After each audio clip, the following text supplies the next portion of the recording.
at the University of Oxford, where his work focuses primarily on changes in the news media internationally, political communication, and the role of digital technologies in both of those areas. And then last but by no means least, Christopher Alley, who's the assistant professor in the Department of Media Studies at the University of Virginia, and the recent author of a new book on media localism, available from all good bookstores now.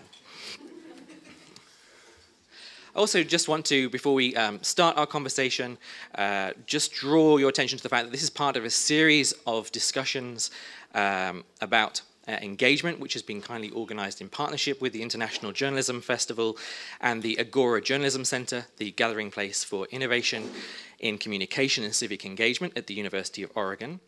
And we also want to thank the John S. and James L. Knight Foundation for their support in conjunction for both this panel and also a new platform that we're developing called Gather, which is creating a space and an opportunity for journalists around the world to share best practice on engagement issues. There's the URL now. Please be sure to bookmark it.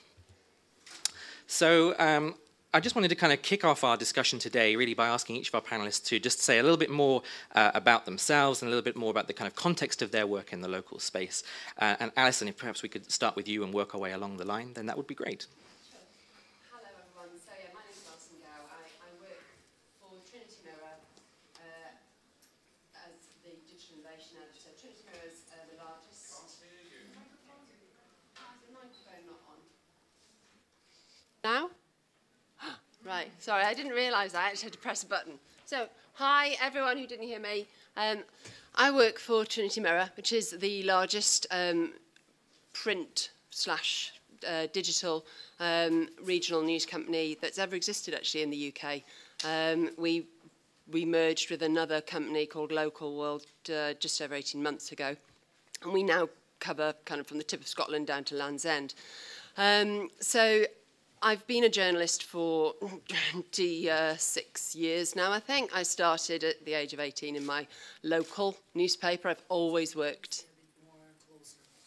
All right. I've always worked in local newsrooms and worked my way through to become editor of websites and daily newspapers. But for the last 3 years, my real role has been working across all our newsrooms and titles in ways of exploring innovation, because one of the things that's really happened, I think, since 2009, as you know, the economy has shrunk and newspapers and newsrooms have found it tougher, is kind of innovation and your audiences can go out the window a bit. You kind of shrink what you do. So what we've been trying to do is explore new ways of engaging people and bringing audiences into the newsroom in both physical and kind of digital spaces to try and tell stories in different ways and push what we do. So that's my role.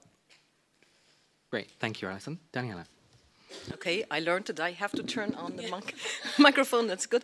Hello from my side. I am heading an institution that is doing mid-career training for journalists. We are doing our trainings. We have been doing it since 2011, so we have a big advantage. We set up our operations when digital was already, it was already quite clear that digital is very important. Previous to that, I was working in research, and as I am from Austria, everything we do is local, because even if we do it on the Austrian level, it's compared to other countries, it's on a local level. And what we launched last year was a new form of training on audience engagement, and of course it had lots to do with local journalism, because there it has very strong opportunities, and I will be happy to give you some examples on that, and I think it's a very interesting topic. Thank you, Daniela. Hello, Rasmus Nielsen, as said, I'm Director of Research at the Reuters Institute. Our purpose is to bring research to bear on the issues facing journalists and news media organizations all over the world. So what my team and myself and our collaborators around the world do is that we try to do research that helps people like yourself who are doing things that are important, that are sometimes difficult, sometimes fun, sometimes both difficult and fun. Do that with some evidence, if you will, to guide your decision making. And I will talk a little bit about some of the things I think we know about where local journalism is heading, And then I'm looking forward to hear from you and from other members of the panel about what you think the future of journalism, local journalism is. Thank you. Great. Hi, everyone. I'm Christopher Alley, and I come at local journalism from two different perspectives.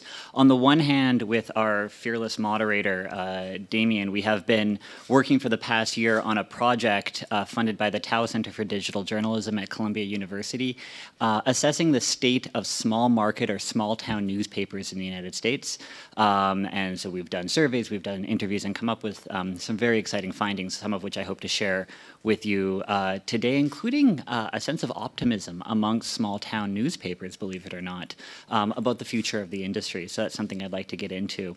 Another hat I wear is actually as a policy analyst. So my book and my research more generally focuses on how policymakers in Canada, the United States, and the United Kingdom have addressed the crisis of journalism in these countries and the different funding mechanisms and subsidies and regulations that have been put into place to try and stem the tide of television station closures and newspaper closures as well. So I hope to get into both of those issues today. Great, thank you all. So that's our esteemed panel. In terms of the format for this session, we're going to eschew the kind of traditional kind of presentation model that perhaps you've seen at many of the sessions here at IGF. We're going to have a discussion amongst ourselves for the next sort of 35, 40 minutes, and then open the floor to questions. And I really wanted to kind of kick off by getting a perspective from each of you on what you think the state of local news is in each of your different areas. And Chris, do you want to start? You've already kind of hinted at elements of this when you talked about the sense of optimism that we've encountered in some of our research. Yeah, so in speaking with reporters and editors at small town publications, and we're defining those, by the way, as anything with a circulation of less than 50,000. So in the United States, that's huge, right? Daniela was saying that in Austria that counts as a national newspaper. In the United States, it counts for actually 97% of all the newspapers in the United States. So everything but the major metros and major national newspapers. But we've spoken with reporters and editors at daily and weekly publications. So everything as small as a circulation of 400 in Jordan, Montana, up until 50,000, a little bit over in, for instance, Charlotte, North Carolina. And what we're hearing is that they've been able to weather a lot of the storms that have faced metro and national newspapers quite better, and for a number of reasons. Oftentimes, they're the only news voice in the community, so they have kind of a built-in readership and a built-in advertising base, although that is slowly changing as department stores and stores in general move out of small towns and are replaced by either Walmart or Amazon. Oftentimes, they move at a different pace. So while metro newspapers and national newspapers are really pushed and really threatened by the lack of advertisement, specifically when Craigslist came in and the Great Recession, a lot of these small town newspapers did not feel that kind of economic crunch. And we're therefore able to adapt a little bit easier and a little bit slower than some of these other ones without the financial pressure. A third reason why we kind of were given this level of optimism was because a lot of them were publishing on a weekly basis rather than a daily basis. And this again allowed them to take a step back and do a lot more reflection. And again, the communities that they were covering also did not have a lot of breaking news. So they weren't incumbent to the 24-hour news cycle as, again, some of these national and international and metro titles were. And lastly, in the United States and all throughout the world, we also have to remember that a lot of these newspapers have been there for hundreds of years, 150, 200 years in the case of the United States. And there's a trust in this kind of incumbency, particularly amongst advertisers. So those are 4 reasons why we've been hearing this level of optimism. I can say, though, to answer this question from a policy front, I think it's really frustrating. I think that policymakers do not know really how to address this challenge, and a lot of the attempts at particularly when it comes to broadcasting, filling the gaps in broadcasting news have really failed, particularly, again, in my research countries of Canada, the United States, and the United Kingdom. Great, thanks, Chris. Rasmus, what's your take on the current state of local?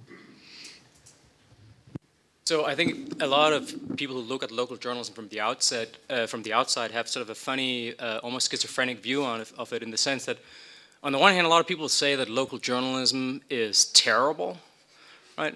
it's superficial, it's deferential, it's sort of, look at this nice shop that one of our advertisers opened in the community. It's not particularly inspiring, right? But on the other hand, and often sometimes the very same people will also say that it may be terrible, but it's also terribly important, right? Because it's often the only mediated connection that a lot of people have with the local community beyond personal experience. I think the first view is probably a bit unfair. I mean, I think, of course, there is a lot of superficial journalism, but hey, you know, a lot of us are quite superficial a lot of the time. I don't mind reading about a new shop in my community. So that's not necessarily a bad thing. But the second part about being terribly important, I think, is perhaps more robust, even though it's not perfect, and even though it's not always all that it aspires to be, that most of the research we have, which I should say is limited in the sense that the research is primarily from North America and Northwestern Europe, so it may not represent the experience of everyone, it won't represent the experience of everyone in the room, is that, you know, with all its many imperfections, people who pay attention to local news are significantly more knowledgeable about local affairs, they are significantly more engaged in local communities, they are significantly more engaged in local politics than people who don't pay attention to local news. So local news make a demonstrable difference. I think the real question is how that's going to change when the when the sort of the full force of creative destruction really rips through the industry. And you know, it's good to hear from Chris that some local papers in the U.S. have been somewhat insulated from some of the structural changes in the media environment. But let's face it, that insulation is not going to last forever. And I think a lot of papers elsewhere have felt those changes or never had the kind of lucrative near monopoly in local advertising that was specifically an American phenomenon.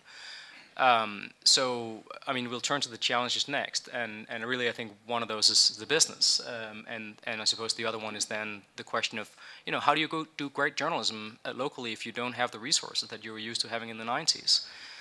You know, in Denmark, where I'm from originally, you know, a town of 25,000 with a hinterland of 25,000 might have a daily newspaper who would have, you know, 7 journalists who probably also did some radio, probably also did a weekly free sheet, but they would cover the city every day. And there are not going to be 7 journalists covering communities of that size 10 years from now, or even 5 years from now. And the question is then, you know, how do you do a great job when you don't have those resources, given that your work, as difficult as it might be, is also really important and really interesting and really funny. Thank you. Daniela, what's the perspective like in Austria? As Chris kind of intimated, we have very kind of different concepts of local depending on what market you're in. So how does the land lie in Austria? Well, I mean, I can't give you the empirical ground. I'm very happy that we will do the study you did in Austria to get some empirical data and research. But I have quite a good insight because I meet many journalists in our trainings and I hear what they are saying. And I can share what you were saying, Ali, that there is much more optimism among the local journalists than there is about those working in the national media. Then there is a second point that regarding a different pace, I think we still have another difference in pace compared to the US in the German-speaking market, and we had some time to watch what is happening in the US and react.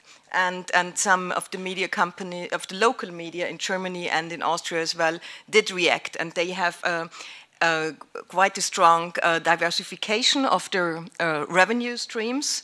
So there are some very good examples. I can come back to that later, how that works. And then we have very strong subscription rates in Austria. And some of the local newspapers, I just looked it up for this panel, had their sales going up for the newspapers within the last year. So I think that local is very strong because it's also, as I think we agree, it's very important. And there's a very strong connection to the readers and audiences. It's also worth saying there's still a very strong newspaper buying habit in Austria. And that was one of the things that became apparent a couple of years ago. I had the good fortune to work with Richard Fletcher, Rasmus's colleague at the Reuters Institute, on a study which included Austria, and we were kind of really surprised to see just how many people still buy and read a newspaper on a daily basis. Yeah, it's a quite high rate, so we still have some time to adapt. Yeah. And Alison, your perspective from both Trinity Mirror and then also kind of more widely across the UK would be great. Okay, yeah. So I think from a UK perspective, and from what I see in my newsrooms, if you read most industry commenters, and certainly the below-the-line discussions that happen, you'd think that local journalism is dead. And what they actually mean is that their experiences of local journalism is dead, that the industry that they worked in or that they believed existed isn't there anymore. And I think that's right. There is, you know, the people who are retrospectively discussing the newsrooms that I work in, they wouldn't recognise them now. And I think actually it for the better that we exist now. We are leaner. We certainly don't have the staff. When I was just a senior reporter, we had somebody who was just wrote the day's opinion in the newspaper. That was all they did. So we're much smaller. But I think that we're more relevant, and we're certainly better informed about what the audiences want, whether that's from analytics or from conversations across social media, or just from understanding the kind of the ebb and flow of the day that people's lives kind of take, so we can shape our content around them digitally. I think we're more agile because we have to try things, and that's kind of the Trinity Mirror ethos. Really, we will try things. And things will not work, they will fail, but you always get something out of that. You always learn something. And most of the time, we do actually get some kind of a success out of it. So, yeah, I'm generally optimistic about kind of the industry, which is good because I work in it. Obviously, we have to be alive to the fact that there are very real challenges that papers are facing at both national and, of course, local levels, and there may be some similarities, but also some differences across the different markets that we're talking about. Alison, what would you just say are the kind of top challenges that you're facing where you are? Okay, so I think that there's kind of two prongs. There's always going to be the money challenge from a business point of view, and we're a PLC, so you know we have to make money, we have to share a profit. So there's that. There's the resources within the newsroom. How do you cover things in the way that you perhaps want? Can you have somebody sat in court all day, or do you just send them for a specific case? They get that and they leave, and the other things that they may have picked up, they won't. And then there's the other challenge that we face. Well, there's three actually. There's one where I don't think that in most news organisations, commercial departments aren't moving at the same pace. So you're trying to pull, your editorial business along, and then you have the kickback of, well, why aren't they selling adverts? Why aren't they changing? Going alongside that. So there's some internal, dialogue and strife about it. And then you've also got the audiences changing all the time, when they're a lot more discerning, they've got a lot more choice, they've actually got a shorter attention span, and, one of the biggest challenges I think we face is probably like apathy around that. What kind of apathy? Can you just say a little bit more around that? Yeah, sure. So I think when you've got multiple news sources, and you've got your local news source as well telling you things, plus you've got all your social media information coming in, there is that kind of why do I need to be reading the website? I've got what I need in kind of 140 characters, I've got what I need in a Facebook post, and more than that, there's all the people that I'm friends with telling me exactly how I should feel and think about that. So I don't really want to watch this video that may or may not be done in the best production values possible, and I don't want to read this story. So we are fighting for attention against people who may or may not care that we're there. And so this comes back to that question of, or the issue of the evolution of the kind of monopoly of information and trust, and how that's just been broadened beyond all recognition, really, in the last sort of 10, 15 years. Yeah, and truth and trust are two different things as well, I think, for us. So we do have that issue as well to overcome. Mm-hmm. Daniela, does this chime with your experience talking to journalists in Austria? Yeah, well, I think that's the challenge. The challenge is how to be relevant and how to engage your audiences and to make clear why they can trust you and why it's relevant. But I wanted to jump in at the question of what to do about advertising, because I have a very nice example from Austria. We have a local newspaper, it's called VN, Vorarlberger Nachrichten. And what they are doing in sales is they are organizing design thinking workshops with the customers in sales to develop new formats of advertising and also to develop events, etc., with their customers, which I think is very nice to have engagement, not only with your audience, but also with your for the advertising and business side. And when it comes to challenges, of course, from my perspective, I have to add that I think it's very important how you can train your staff, also on a local level, and how you can get a staff that has a mindset that is not traditional. So, from my experience, the most challenging thing is this barrier. How can you just get across this one and go to the audience and engage with the audience? Actually, I mean, that's not nice for me. I don't like that. And then maybe you don't want to tell me anything. So how can I make you tell me something? And it's quite interesting because we did a program where we tried to engage the journalists we were working with, and they said, "Oh, it was interesting. During this program, I found out that I don't want to be engaged. I want to lean back and listen to you. I only want to get engaged until to some point." So how to keep this balance between connecting and doing your traditional work, I think that's a real challenge. Yeah. Well, Chris, I'll come to you now. I mean, one of the issues that, or a couple of issues that kind of we've found, maybe you want to say a bit more on and also add some other things into that mix, is certainly with some of the US papers, perhaps less of a distinction between sort of church and state editorial and sales side than perhaps Alison described. And also not just the kind of training perspective that Daniela touched on, but also retention being a huge issue at local papers where salaries are often not necessarily enough to kind of keep people once they hit their mid-20s or hit kind of certain points in their lives where they actually need to be earning more money.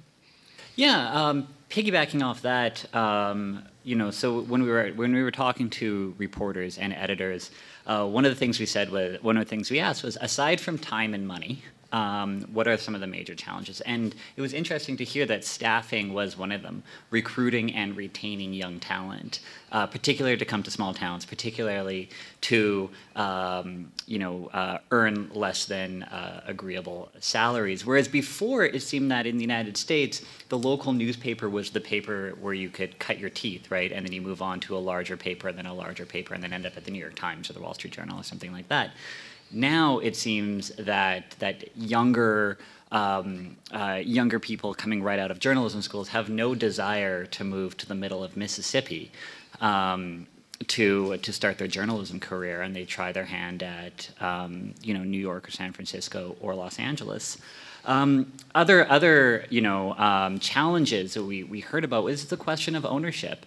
In the United States, we have major newspaper chains coming in and buying a lot of newspapers, which provides an element of financial stability, but also perhaps owners are worried about losing some of their independence, and that was reflected to us by reporters and editors as well. How do you balance, do you go it alone as an independent local newspaper in a small town and have year by year kind of financial precariousness, or do you sell to a chain like Gannett, which can give you a lot of resources, but on the other hand, you lose some of that localness that you once had. And I should also add that one of the reasons we're really talking about newspapers still in the United States is that about 10 years ago, we had a really big hope that hyperlocal online news would fill in the gaps of local news that were being left by commercial papers, right? Both commercial papers and commercial television, because public broadcasting doesn't really do local news in the U.S. And that really hasn't happened. We haven't seen sustainable hyperlocal online news in the United States. It kind of is a flash in the pan. AOL tried it with something called Patch.com, and they had 900 hyperlocal sites, and they shut down in 2013 after running losses of $300 million. So it's really been a struggle, and I think that's actually where another challenge is the policy angle. What can policymakers do to, they're certainly not going to subsidize in the United States, particularly not with this government. But what are the policy solutions? And I think that's also a disconnect between newspapers and policymakers as well as working together. Great. Rasmus, what do you see as some of the unique challenges that local media are facing? Right, money, and now I have your attention, which is the other challenge, attention. So those two issues have been, covered, and then the journey, right? In part, it's about the issues that several of you describe about how do you evolve your organization so it's fit for a changing environment, and I very much would support Alison's observation that I think in most cases newsrooms are leading this change, not the rest of the organization often, and I think journalists should be proud of that. I would also say that I couldn't quite figure out whether you thought the wall between church and state, perhaps not always being a wall without gates, was a bad thing. I personally think that there definitely needs to be gates in that wall, and that it's not only useful for news organizations that journalists, or at least some journalists, take some responsibility, co-responsibility for the commercial side of the organization, which is, after all, the precondition of journalistic independence and their work. But even a good thing. If journalists leave the money side to the money men, then those interests will be dominant, and then we and journalists have no rights to complain if shareholder value is the sole concern, because that's what the money side will do. So if journalists want a sustainable business future for local journalism, they have to think about what their role is in that. And we should remember that's the origins of local journalism. I don't want to get sentimental here, but my grandfather was a union man. In addition to his work as an electrician, he would do part-time work for the local social democratic paper in Denmark. This is many years ago, and he would bike out to city council meetings in the evening and cover those, and in the morning he would stop by local advertisers and sell advertising to them. This is not so long ago that these things weren't as separate as we've become accustomed to seeing them today. I think there is just a challenge I want to just quickly up, in addition to the ones that several people have talked eloquently about, which is a challenge where I think local journalism illustrates a broader challenge in journalism, which is a mismatch between the way in which journalistic work is organized and the way in which our lives work. Journalistic work is largely organized in ways that reflect the economy of the media business. You had local advertising, therefore there were local media. You had national advertising, therefore there were national media. Now, the reason that I say that there is a possible disconnect here between that structure, which is an economic structure dictated largely by economic business concerns and advertising concerns, is that most of us live very local lives, but the economy is not local. The economy is regional. Politics is highly national in most countries. I mean, federal structures and all that stuff will vary from place to place, but it's highly nationalized. And finance is global. So if you're a local paper and your local, major industrial company shuts down, that's not a local story. That's almost certainly a story about some global development. Maybe commodity prices went up, or maybe the Chinese economic growth is slowing down, or something like that. And there is a real, I think, disconnect sometimes between the way in which journalistic work have become essentially organized around economic considerations driven by advertisers, and then the way in which the world works. And I think there are some great examples of journalists really overcoming that, but it's, I would say, not always the case.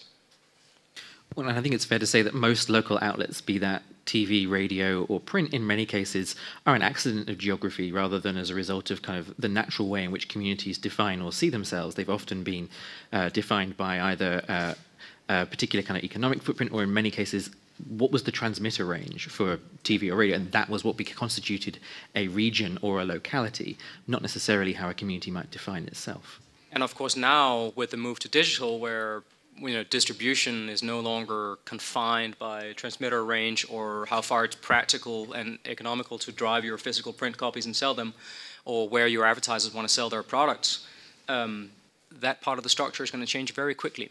The media economy is no longer tied to space the way it was in the past. Google and Facebook have far greater penetration in almost every local market that any local media organization has, probably greater than they ever had, probably, and they serve advertisers far more efficiently and cheaper, and advertisers quite reasonably go with cheaper and superior products, as they should. I would do the same if I had a business. Chris, you wanted to come in. Yeah, if I could just piggyback on this, because the question of what does it mean to be local in the digital age is something that is really interesting to me. And I think this has tremendous policy implications, because in Canada, for instance, there was once a policy framework that would subsidize local news. But without an actual definition of what counted as local news, a lot of television stations were saying, well, whatever is of interest to the community is local, therefore we deserve this money because we are producing more local news. And in a country like Canada, which is so geographically diverse and so geographically spread out, you can have one city being the only city in a province producing news or having a television station. So does that count as local news, or is that provincial news? And without kind of these conversations, which, as Rasmus said, Google and Facebook certainly complicate, it becomes really difficult to think about things like subsidies or cross-media subsidies, or even policies around how many hours a day or a week should a television station be producing first-run local news without knowing what local news is to begin with. Mm-hmm. But I think it's about defining what is news, not only what is local news, because we have a huge discussion now in Austria. It's about subsidies for the press, and then actually the question is, what do you define as news? Not the channels, but also contents and guidelines and what is news. Mm-hmm. So I think it goes broader than only defining what is local news. And I think this is a huge responsibility because we were talking about policy makers' responsibility to foster this discussion about what is news. Yeah. Policymakers will not rise to that opportunity. I can tell you that right now. But there are other ways in which talking about challenges. But there are also other ways, as Alison talked about earlier, in terms of, and which perhaps lends us to some of the opportunities in this space, that we now have opportunities to engage with and find out more about our audience, particularly through their digital consumption habits, through other kind of opportunities for real-life, face-to-face engagement, as well as through engagement in the digital space. So arguably, we know more about our audience than perhaps we ever have, and I would argue that's an opportunity in this space. Alison, would you agree with that? Yes, certainly. Kind of understanding and knowing the audience has been fundamental to our business strategy for probably the last 6 years now. I mean, the Trinity Mirror strategy is to be a growing business, and that's around audience and capital as well. So that's kind of written on the walls in various offices. So for us, where we see, the opportunities around understanding audiences is essentially through analytics. So we don't, we know what devices they're using when they get up in the morning, what they're looking at on our site, how long they're staying on those stories. So we know that in the morning they just want really tight bits of information. They don't want to lean in at all. It's kind of the traffic, the travel. It's basically help me live my life at this moment in time, which is how do I get the kids to school quickly? How, are the buses running? Is it a snow day? Is there any issue that I need to know that is going to be talked about at work, so I am on top of things when I get there? And then in like the desktop kind of period at the lunchtime, there's more kind of space for them to read, and there is a discovery period around that as well, because they're trying to pack a life in around updating themselves. And then in the evening, it's a far more social obviously audience, so a lot more Facebook, a lot more discussion on that. And we find that within that we have niche audiences, so parenting will have its own, content and reporters who are serving that sort of thing, in the same way that a morning live blog will have a traffic and travel reporter. So the more that we can understand them, and the more we talk to them, the more we understand. So we run initiatives across several titles now that are basically tell us what you want us to investigate, and we'll give you a reporter and you'll do that. So it's asking people rather than us being in the position of knowing everything. Mm-hmm. Rasmus, you wanted to come in on that? Just a question, really, because this sounds really interesting, and I think some of the people in the audience will want to hear a bit more about how you're thinking about this at Trinity Mirror, and to try to sort of learn from your experience and see how this might be applicable in their organization. But I'm very curious about this, how you think about analytics in local titles. And let me give an example from a news organization that for obvious reasons shall remain unnamed. I visited a local organization in the UK that ran a really sophisticated analytics operation. They had everything: visual revenue, Chartbeat, Omniture, all the dashboards and plasma screens you can imagine. And the analytics editor were talking about A/B testing and how to optimize things. And then I looked at the dashboard, and there was 125 concurrent visitors. So you're optimizing. You have a professional person who earns a salary optimizing on 125 concurrent visitors. That means that you increase your revenues by like 50 pence. And this person takes a salary. So, okay, that's one side of the analytics side. I'm really curious about how you think about that question in the Trinity Mirror stable of titles. And the other one is, given the centrality of reach and scale to the advertising side, particularly right now, I'm just curious about how you think about the tension between the local and then what I think, this may not be your experience, and it would be valuable to hear about what your experience is, the experience that some other local titles have, that when they get the runaway hits, it's from sort of, here is a tree that looks like a Loch Ness monster, and then it goes wild on social media, and before you know what hit you, you have 750,000 visits from China. And if you do very data-informed work and navigate by those signals, it's not going to be local for very long, because you're going to go sort of snapping pictures of funny trees, hoping they'll go viral on social before you know what hit you. So how do you think between the genuinely local side of analytics? So I think one of the things that you have to do is not, to go back to commercial actually, is not to treat your journalists as like in isolation to any other part of the business. So our reporters do understand that in terms of making money, our local audience is far more valuable to us than the overseas audience. We can sell products to them when they come and read local stories. If you were the Manchester Evening News or the Liverpool Echo, you could write about Liverpool and Manchester United all day long and transfer rumours, and you will get tons of traffic. And we are monetising that in the way that, like, Liverpool is currently experimenting with a paywall for overseas visitors around some specialised content for Liverpool Football Club. If you're local, you get it. And so there's kind of that element. So most reporters will also understand affiliate links, so they know that if they're writing about a concert that's coming up, a band that's coming to play, they will actually be able to put in their own links to an affiliate, if they wish, that will monetize their content. So essentially, they're becoming far more self-sufficient, if you like, just through using analytics and understanding that kind of affiliate / local audience value. And I think we just kept people in the dark for too long around, oh yeah, advertising, make the money over there, it's dark arts. If they understand it, it helps you make decisions around it. The other thing that you were talking about with regards to, like, yeah, you could indeed kind of write viral content all day, but the brand that people understand and expect, they keep us honest, I think, because you will very swiftly see on Facebook the audience tide turn against you if they think they're being gamed. And you have to justify what you're doing. So we'll have a laugh with them. And you will see content going up that perhaps isn't always the guy who was being interviewed on the BBC, whose little girl wandered in, and then his wife came flying in to try, that some of the centres did use that, but they used it around a kind of parenting discussion on Facebook. So, and then you get kind of that local conversation happening around experiences. So, that's not exactly a hard news example. It's a bit of fun, but you do always have to, I think, be aware of your brand, and because you can sell it down the river quite easily, and you won't get it back.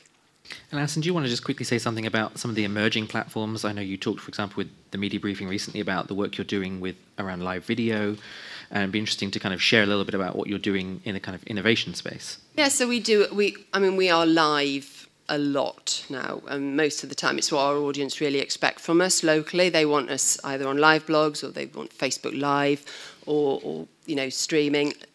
Half time in the football matches, they expect the the named reporter that they know covers that particular team to be there to do a Q&A with them. So live is hugely important to us. Alongside that, we're looking at the Internet of Things. We've been experimenting with that, and also connected paper. So Liverpool has a Liverbird statue that lights up in response to kind of sentiment on Twitter around issues out in the outside world. So it will remind people in the newsroom when they were writing about the elections, for example, it was turning different colours depending on what the sentiment was on a local hashtag. And that just kind of says your audience is out there, don't forget about them when you're talking, and like rushing against the deadline. So we see that as very important. We're experimenting with augmented reality. We do a lot around kind of immersive storytelling as well. And these things, I mean, they're not going to like uniquely solve the problem of journalism. But what we think they do is they challenge us to try and be better at what we do. Daniela, what are the sort of opportunities and kind of best practices that you're seeing? Well, I want to come back shortly to the data topic, because I think there is still, maybe you overcame that, but I think there is quite some confusion about data and analytics and what they are for, because people like to play around with it. And we made the observation that many newsrooms didn't clearly define what the targets are. They know the data, but it was not the definition, what do we want to achieve with the data, and what is good and what is bad is not quite clear. That's the first challenge, and the second one is that there might be a gap between the targets the editorial side and the business side has. And that's, but also in my observation, a very huge chance in regards to data, because then you have to change the culture and get into a conversation. The second thing that I think is very important, also I'm very much fascinated by all kinds of digital experiments. I think the physical space is quite important. You mentioned before that you also engage your audience physically, and in particularly on a local level, I think it's very important. For example, I have a nice example from Germany. It's the Westfalenpost, WP. They have a circulation of like 100,000, and they launched a project more than the Westfalenpost. And they wanted to find out what the real problems of their region are. And they engaged their audience, of course, first digitally, but then they did a project, a World Cafe, an open space format with a young audience with around 100 people who came, and they identified what are the topics that are most important to these young people. And then they put it on the newspaper, they discussed it online, etc., etc. But then they approached regional politicians and asked them what they will do about it. And they did interviews, but the politicians had to oblige themselves to do something, to stick to their promises. And they really reported on and on and on. And in 5 fields of local action, they really had results. So they were, it was much more than engaging the audience on issues that were already there, but they really created a community around local issues in this area. And this was a really successful project, and I think that completely changes the role of local journalism. So you don't serve the community, but you create it. I think the event space is a really interesting one, and we've seen a number of cases in the States in particular where organizations are recognizing that this is an opportunity potentially to both raise revenue, but also to engage with audiences, to find great content and stories, access communities that you might historically have not had the kind of engagement with that perhaps you should have, and that you can potentially blend those two different parts of your operation. And it really makes a difference, because the big tech global companies can't do that, won't do that. Hopefully, right. Maybe. Yeah. Chris, do you want to say a bit more about that? Yeah, I think that one thing that local news can always do is capitalize on the one thing that big tech companies and other outlets like BuzzFeed can't do, which is be local, right? That is the thing that they have that no one else has, and they can capitalize that. They can capitalize on that trust. They can monetize that. by doing things like having events, and also by these kind of low stakes, high reward experiments. We had one case where a newspaper in a town of 20,000 people had partnered with a community college to do augmented reality, and they do an augmented reality piece once a week.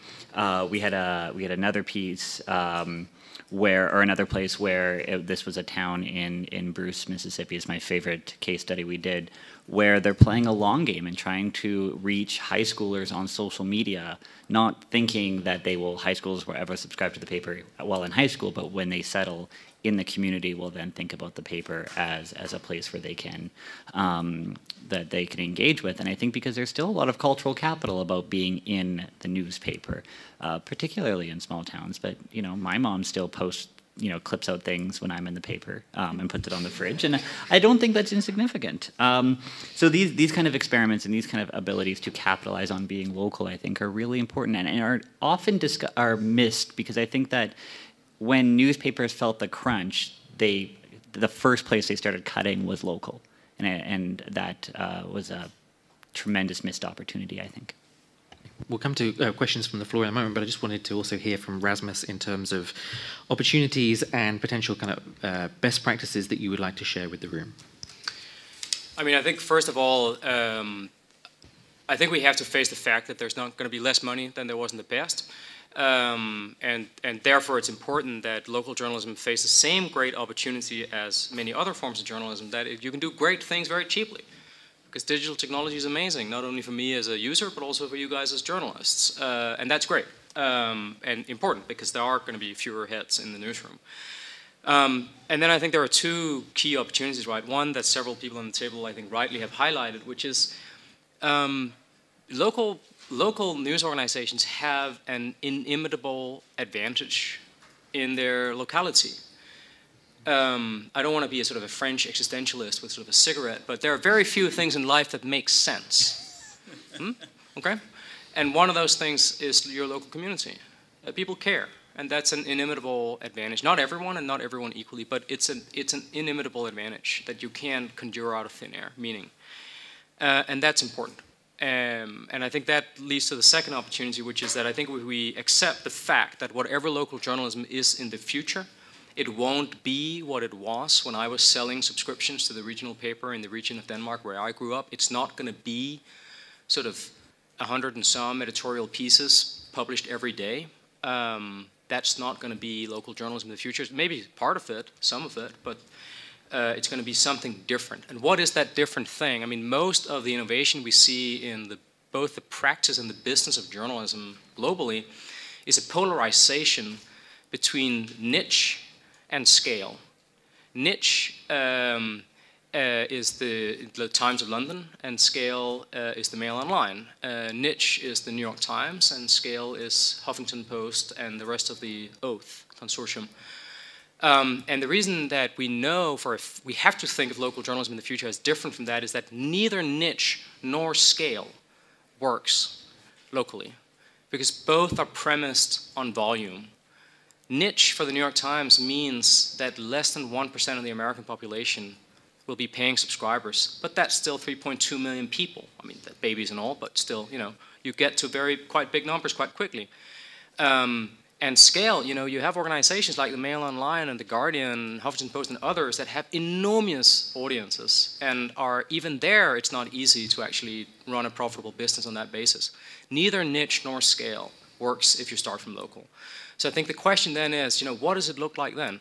You can maybe get there through conglomerates with a portfolio of titles. So, Trinity Mirror can be in the scale game by virtue of the portfolio, but for the individual title, it's not necessarily a feasible way forward. I think of one opportunity, and this is what I see some companies doing in Denmark, amongst other places, but also elsewhere. I think of it as deep diversity.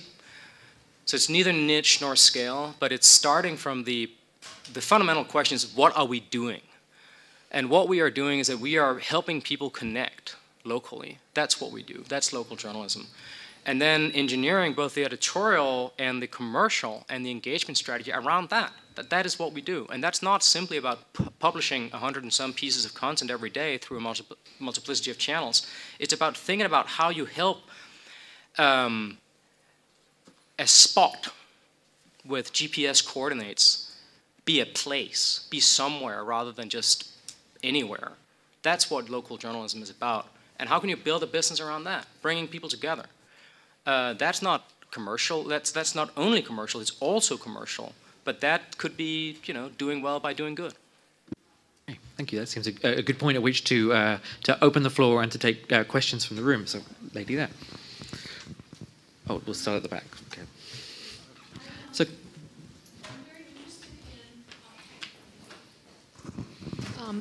I'm Tina Rosenberg from the Solutions Journalism Network in the United States. And this discussion is fascinating, and it's really remarkable the tremendous amount of change that local news has gone through. But most of what you've talked about and most of the change that it's gone through have been in distribution and platform and revenue. Very little has been in content. And my question is, who is doing serious thinking about what is the purpose of a local newspaper? What is it that best serves our readers, and come up with interesting new models for that? Who wants to start on that? Alison, do you want to start? I can take that. So, yeah, we do think about it. We think about it all the time, and just when we think we know the answer, we change our minds because people always change. I think the answer for the moment is that we provide the information that helps people live their daily lives and that gives them solutions to be a part of their community. And that might be news, it might be actually utility content, it might be weather or traffic and travel, it might be deals and jobs. We do a lot of that that they can apply for locally, and it might be the kind of 10 walks in the Bluebell Woods to do with your kids this half term, which actually we are doing right now. So it's really, how do I help my community live my life? The other thing is that, we're part of the community, not just because we've got a building there, but our journalists and our advertisers and our editors, they live there, they know it well. So the things that matter to them are generally quite important to the people who read it. And what we found, and this is really recently, in the last kind of fortnight or so, just newsroom questions around why has that car been parked in that street for the last 4 months? And answering that question has done really, really well. It's got a great response from people in terms of analytics, but also in terms of kind of being shared and talked about. Because what isn't potentially being answered at a really local level are the granular questions. It's very easy to forget those. So we're trying to kind of focus a lot more on that sort of thing and show that we are a part of the community. And the other thing that we don't do is we don't talk down where we live. It might be not a great estate that you live on, but you don't want your local title telling you that you want them on your side and fighting for you. So I think our attitudes are changing towards our content, if that answers the question in some way. Great, thank you. Chris, I know you wanted to comment on that. Yeah, though Alison said almost everything I wanted or was going to say, and I can echo it from our research in the United States, that does seem that local journalism is a different beast, that journalists and editors and publishers know that they are part of the community and therefore have a responsibility to that community. And just anecdotally, Damien and I did a survey. We put a survey in the field for local journalists asking about this question of engagement, which seems to be this buzzword. And we were really surprised at the amount of pushback we got from local newspapers saying, well, this is something we've always done. We've always been part of the community. In fact, one newspaper editor, they were all anonymous, so just called it meaningless bullshit, because it was something that they felt that they'd always been doing. They'd always been part of the community, looking for solutions rather than just identifying problems. Maybe without using that language exactly, but a lot of them actually did talk about that part of their mission was to find solutions, or sometimes just to be the yellow pages in a community, and they saw that as equally important. I think from my perspective, I've sort of seen a split between those who are kind of questioning and saying, what should local journalism look like in this day and age? Does it mean that traditional concepts of objectivity, of being deliberately a step back from our community so that we can kind of report on it rather than be of it, are being challenged and questioned?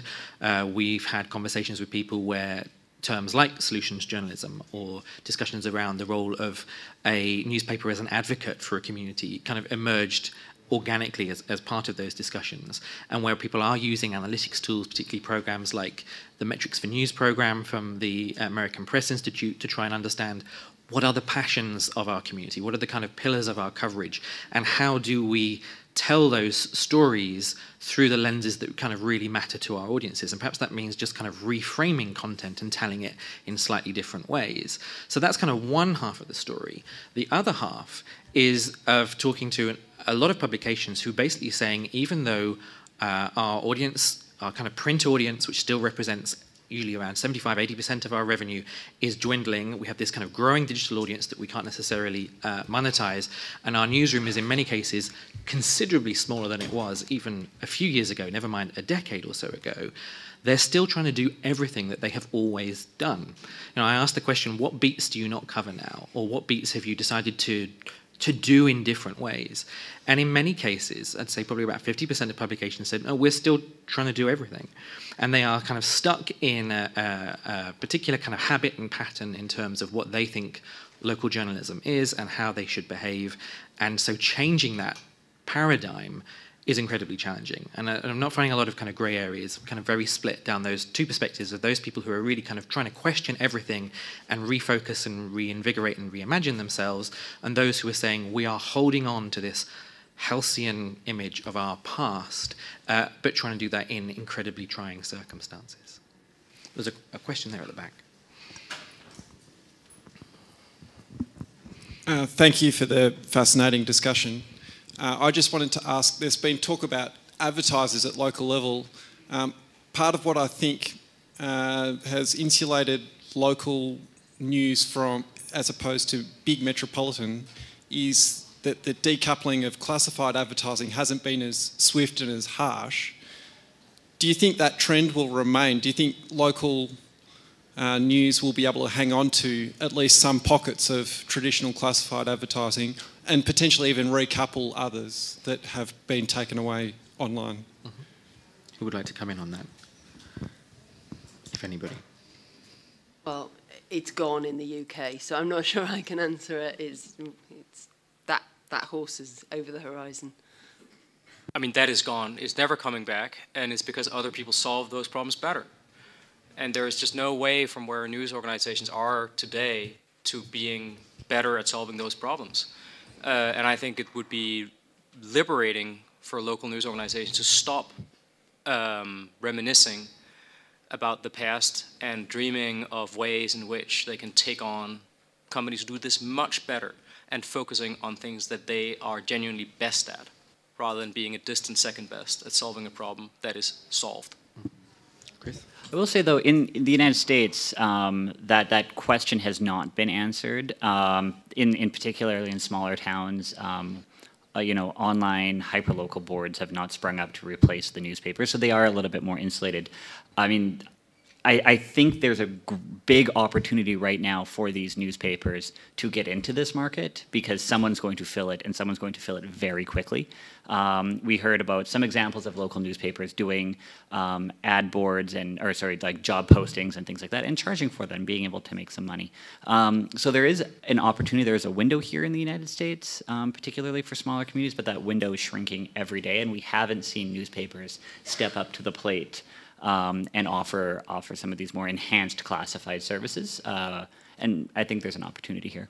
Yeah, and Rasmus intimated earlier that we can see where the direction of travel is here. It's abundantly clear. So even for those papers who do still have a reasonable amount of kind of display revenue at present, that's unlikely to remain. And they can look at their metro counterparts in particular and kind of see the direction of travel, and they might have slightly longer to respond and to prepare for it. but it's pretty clear what their future in many cases looks like. And so that's why you're starting to see perhaps some interesting experiments happening around, say, with native advertising, for example. I mean, it was really interesting kind of talking to some of these kind of local papers, and Rasmus asked earlier about this question around the delineation between church and state and whether it's a good or bad thing. You know, we are seeing at local papers questions around how they can do more in terms of native. What does product kind of look like? And also of editors and journalists kind of asking questions of, if I write this story, will people read it? And actually starting to kind of question some of the those kind of metrics, recognizing that that does tie into the bottom line in a way that those kind of questions were not asked 20 years ago. So we are seeing a kind of a change in that dynamic. I may add, we had some formerly papers who started digital very early and diversification very early, and they are kind of full service in their area. So.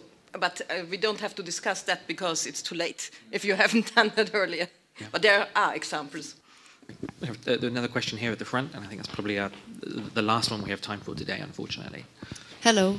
I know you already touched that topic, but how can local newspapers make money in the digital world, finally? I mean, is it subscribing, or is it advertising, or is it a mix? Just how can they survive financially? Okay, the $64,000 question, literally. Okay, who would like to chip in on that? I mean, I think the first thing to say, again, I don't want to sound like a broken record, but this is so important that it can't be said too often. If one defines the problem in terms of how can we get back to the revenues we had in the 1990s, then there is no solution to that problem for the vast majority of news organizations, including the vast majority of local news organizations. That's not nice, but that's a fact. And if you accept that, then one can start looking forward. And then the question becomes, how can one build a sustainable business that can support great journalism? And that's a different question. And that's a question that's less comfortable for shareholders often, and it's less comfortable for people who live by quarterly earnings. And there are many reasons to be concerned about those things, but it's a different question. And I think the real problem for a lot of organizations right now is that you are in a shrinking business, you know, that's still profitable, and the way in which you keep that profitable is through cost cutting and centralization. But that cost cutting centralization may undermine your ability to think about where you need to be 5 or 10 years from now.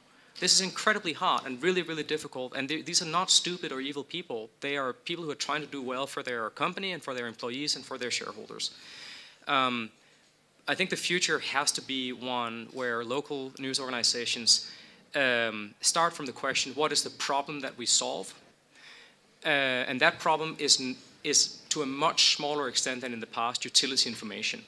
Utility information is far more efficiently delivered by other services online, as are many sort of interpersonal forms of communication by social media, search engines, many other providers. So it's something else. That's not it. Some of it is, as you said. I mean, some of your content do really well of this sort. I offered that I think it's about bringing people together. That is not about my friends, but about my community, which is different from Facebook and different from WhatsApp and the like. That could be part of it. And then I think one has to think from there about sort of 3 principles. How do you do this in a way that is lean, that very, very cost efficient? How do you do it in a way where the revenues are diverse? So the answer is all of the above. Whenever you ask a revenue question, is that any money is fair money? Basically, not quite, but close to. And the third one is distinct, right? You know, what is not only a problem you solve, but a problem you are the only one or the best one at solving. And that's why I think the local is this inimitable advantage. And this, I realize it's much easier to say these things, but I think it is, I mean, I work in a university, and God knows universities are very slow and conservative about change. So I know what it's like to be inside an organization that's rightly proud of what it does, but also because it's rightly proud of what it does, has a difficult time changing. And sometimes it's good to have someone outside say, look, I feel your pain, but these are the facts, and I trust that you and your colleagues can solve this problem, but you have to face this problem and think about what does that future look like. Chris, you also work for a conservative institution in terms of a university environment, so do you want to also pick up on that? Yeah, I just want to add one more thing of an example of how we've seen newspapers in the United States make money, which is diversifying outside of subscription and advertising. And just to piggyback on what Rasmus and both Daniela were saying, it's actually bringing people together, physically bringing people together. Events have been a great opportunity for newspapers to make some revenue. So an example I'll give you is there's an online newspaper called the Texas Tribune, which focuses specifically on the state of Texas, or the government actually of the state of Texas. And one of the major crises of journalism in the United States is state house coverage.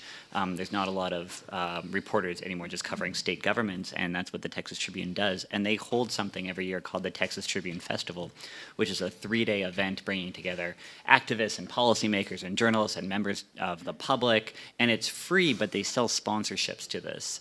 And it's been tremendously successful. I guess also sexy, but also tremendously successful. It is also Yeah, for the Texas Tribune, and we've seen that replicated on a smaller level. It is resource intensive to do these types of things, but we've seen, newspapers host the local athletic awards banquet or the flower show in a community, which are just small opportunities that they can bring people together, capitalize on the trust that they have in this community, and also are able to monetize some of these events. So. Events has probably been the most successful non-subscription, non-advertising related thing that we've seen newspapers do in the United States. Yeah, and they're also exploring other things like membership programs, moving into spaces like podcasts where they can sell unique ads around that and so forth. So what's been interesting for me is to see that all of the things that are happening at national and international titles are in many cases also being tried out at a really local level. And there's a recognition that you need to diversify and have a portfolio of different offerings to both reach audiences and also to engage advertisers with, but that they're experimenting across the board with many of the same things as larger publications. And I think that's really interesting to see. Alison. Yeah, just really quickly, 2 things. One is we've found, and this is happening in at least 2 newsrooms of ours, when you put the advertising people who sell around a specific area with the journalists who write a specific thing, the advertising people sell things more successfully. So What's On would be an example of this. That happens in Manchester, for example, where they are embedded and they work really closely. And actually the journalists get better stories as well because they're getting tips from the ad people. So there's that does work. And the other thing that we've got to overcome is the companies that buy advertising space on behalf of the big, your superstores and your computer giants and stuff. They don't understand our local audience penetration and actually the scale of the audience that we have either. So I've been doing some work so far this year in going and actually pitching to the client, to the companies that sell the space. So not even direct to the clients, but just saying, this is our local audience, this is the type of work we do, this is the journalism that happens in local communities, because actually a lot of the media buyers are very dismissive of local journalism and don't understand what we do. So having that kind of time to show them has been invaluable and has really opened conversation. I think the more we can do that and show the people who are, advising the companies that buy advertising on a large scale, the better. But that involves time and investment at a kind of editor level, really. They want to see the editor coming in and talking to them about what happens. I hope that answers some of your question. Great. Okay, I think we have to draw to a close now. So I just wanted to thank you all again for coming, for your great questions, and our thanks to our panel, Alison, Daniela, Rasmus, and Chris. I hope you found this as interesting and stimulating as a discussion as I did. Thank you.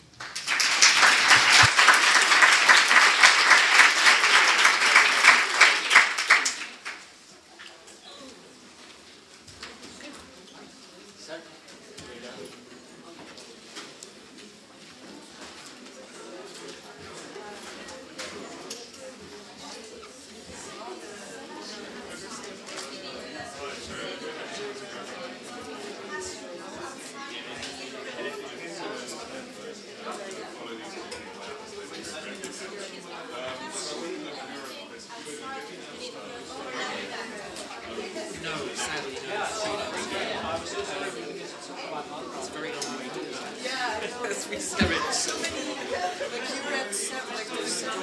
Yes, there's a number of us from no, sadly not. We are doing a panel.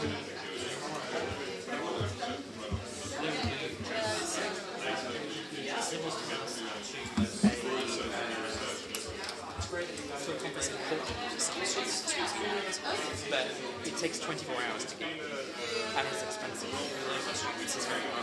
But we're kind of talking to them about all of these kinds of issues. Our purpose is to bring research to bear on the issues facing journalists and news media organizations all over the world. So what my team and myself and our collaborators around the world do is that we try to do research that helps people like yourself who are doing things that are important, that are sometimes difficult, sometimes fun, sometimes both difficult and fun. Do that with some evidence, if you will, to guide your decision making. And I will talk a little bit about some of the things I think we know about where local journalism is heading. And then I'm looking forward to hear from you and from other members of the panel about what you think the future of journalism, local journalism is. Thank you. Great. Hi, everyone. I'm Christopher Alley, and I come at local journalism from two different perspectives. On the one hand, with our fearless moderator, Damien, we have been working for the past year on a project funded by the Tao Center for Digital Journalism at Columbia University, assessing the state of small market or small town newspapers in the United States. And so we've done surveys, we've done interviews, and come up with some very exciting findings, some of which I hope to share with you today, including a sense of optimism amongst small town newspapers, believe it or not, about the future of the industry. So that's something I'd like to get into. Another hat I wear is actually as a policy analyst. So my book and my research more generally focuses on how policymakers in Canada, the United States, and the United Kingdom have addressed the crisis of journalism in these countries and the different funding mechanisms and subsidies and regulations that have been put into place to try and stem the tide of television station closures and newspaper closures as well. So I hope to get into both of those issues today. Great, thank you all. So that's our esteemed panel. In terms of the format for this session, we're going to eschew the kind of traditional kind of presentation model that perhaps you've seen at many of the sessions here at IGF. We're going to have a discussion amongst ourselves for the next sort of 35, 40 minutes, and then open the floor to questions. And I really wanted to kind of kick off by getting a perspective from each of you on what you think at the University of Oxford, where his work focuses primarily on changes in the news media internationally, political communication, and the role of digital technologies in both of those areas. And then last but by no means least, Christopher Alley, who's the assistant professor in the Department of Media Studies at the University of Virginia, and the recent author of a new book on media localism, available from all good bookstores now. I also just want to, before we start our conversation, just draw your attention to the fact that this is part of a series of discussions about engagement, which has been kindly organised in partnership with the International Journalism Festival and the Agora Journalism Centre, the gathering place for innovation in communication and civic engagement at the University of Oregon. And we also want to thank the John S. and James L. Knight Foundation for their support in conjunction for both this panel and also a new platform that we're developing called Gather, which is creating a space and an opportunity for journalists around the world to share best practice on engagement issues. There's the URL now. Please be sure to bookmark it. So I just wanted to kind of kick off our discussion today really by asking each of our panelists to just say a little bit more about themselves and a little bit more about the kind of context of their work in the local space. And Alison, if perhaps we could start with you and work our way along the line, then that would be great. Sure. Hello everyone. So yeah, my name is Alison Gow. I work for Trinity Mirror as the digital innovation editor. Trinity Mirror is the largest. Can't hear you. The microphone not on. Now? Right, sorry, I didn't realise that. I actually had to press a button. So, hi, everyone who didn't hear me. I work for Trinity Mirror, which is the largest print/digital regional news company that's ever existed, actually, in the UK. We merged with another company called Local World just over 18 months ago. And we now cover kind of from the tip of Scotland down to Land's End. So I've been a journalist for 26 years now, I think. I started at the age of 18 in my local newspaper. I've always worked... All right. I've always worked in local newsrooms and worked my way through to become editor of websites and daily newspapers. But for the last 3 years, my real role has been working across all our newsrooms and titles in ways of exploring innovation. Because one of the things that's really happened, I think, since 2009, as you know, the economy has shrunk and newspapers and newsrooms have found it tougher, is kind of innovation and your audiences can go out the window a bit. You kind of shrink what you do. So what we've been trying to do is explore new ways of engaging people and bringing audiences into the newsroom in both physical and kind of digital spaces to try and tell stories in different ways and push what we do. So that's my role. Great, thank you, Alison. Daniela. Okay, I learned that I have to turn on the microphone. That's good. Hello from my side. I am heading an institution that is doing mid-career training for journalists. We are doing our trainings, we have been doing it since 2011, so we have a big advantage. We set up our operations when digital was already, it was already quite clear that digital is very important. Previous to that, I was working in research, and as I am from Austria, everything we do is local, because even if we do it on the Austrian level, but it's compared to other countries, it's on a local level. And what we launched last year was a new form of training on audience engagement, and of course it had lots to do with local journalism, because there it has very strong opportunities, and I will be happy to give you some examples on that, and I think it's a very interesting topic. Thank you, Daniela. Hello, Rasmus Nielsen, as said, I'm Director of Research at the Reuters Institute. I think the state of local news is in each of your different areas. And Chris, do you want to start? You've already kind of hinted at elements of this when you talked about the sense of optimism that we've encountered in some of our research. Yeah, so in speaking with reporters and editors at small town publications, and we're defining those, by the way, as anything with a circulation of less than 50,000. So in the United States, that's huge, right? Daniela was saying that in Austria that counts as a national newspaper. In the United States, it counts for actually 97% of all the newspapers in the United States, so everything but the major metros and major national newspapers. But we've spoken with reporters and editors at daily and weekly publications, so everything as small as a circulation of 400 in Jordan, Montana, up until 50,000, a little bit over in, for instance, Charlotte, North Carolina. And what we're hearing is that they've been able to weather a lot of the storms that have faced metro and national newspapers quite better, and for a number of reasons. Oftentimes they're the only news voice in the community, so they have kind of a built-in readership and a built-in advertising base, although that is slowly changing as department stores and stores in general move out of small towns and are replaced by either Walmart or Amazon. Oftentimes, they move at a different pace. So while metro newspapers and national newspapers are really pushed and really threatened by the lack of advertisement, specifically when Craigslist came in and the Great Recession, a lot of these small town newspapers did not feel that kind of economic crunch. And we're therefore able to adapt a little bit easier and a little bit slower than some of these other ones without the financial pressure. A third reason why we kind of were given this level of optimism was because a lot of them were publishing on a weekly basis rather than a daily basis. And this, again, allowed them to take a step back and do a lot more reflection. And again, the communities that they were covering also did not have a lot of breaking news. So they weren't incumbent to the 24-hour news cycle as, again, some of these national and international and metro titles were. And lastly, in the United States and all throughout the world, we also have to remember that a lot of these newspapers have been there for hundreds of years, in 150, 200 years in the case of the United States. And there's a trust in this kind of incumbency, particularly amongst advertisers. So those are 4 reasons why we've been hearing this level of optimism. I can say, though, to answer this question from a policy front, I think it's really frustrating. I think that policymakers do not know really how to address this challenge, and a lot of the attempts at particularly when it comes to broadcasting, filling the gaps in broadcasting news have really failed, particularly, again, in my research countries of Canada, the United States, and the United Kingdom. Great, thanks, Chris. Rasmus, what's your take on the current state of local?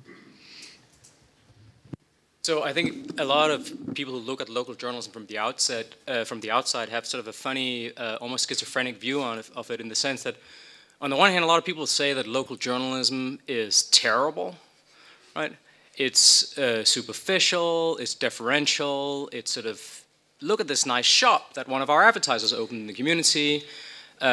It's not particularly inspiring, right? But on the other hand, and often sometimes the very same people will also say that it may be terrible, but it's also terribly important, right? Because it's often the only mediated connection that a lot of people have with the local community beyond personal experience. I think the first view is probably a bit unfair. I mean, I think, of course, there is a lot of superficial journalism, but hey, a lot of us are quite superficial a lot of the time. I don't mind reading about a new shop in my community. So that's not necessarily a bad thing. But the second part about being terribly important, I think, is perhaps more robust, even though it's not perfect, and even though it's not always all that it aspires to be, that most of the research we have, which I should say is limited in the sense that the research is primarily from North America and Northwestern Europe, so it may not represent the experience of everyone, or it won't represent the experience of everyone in the room, is that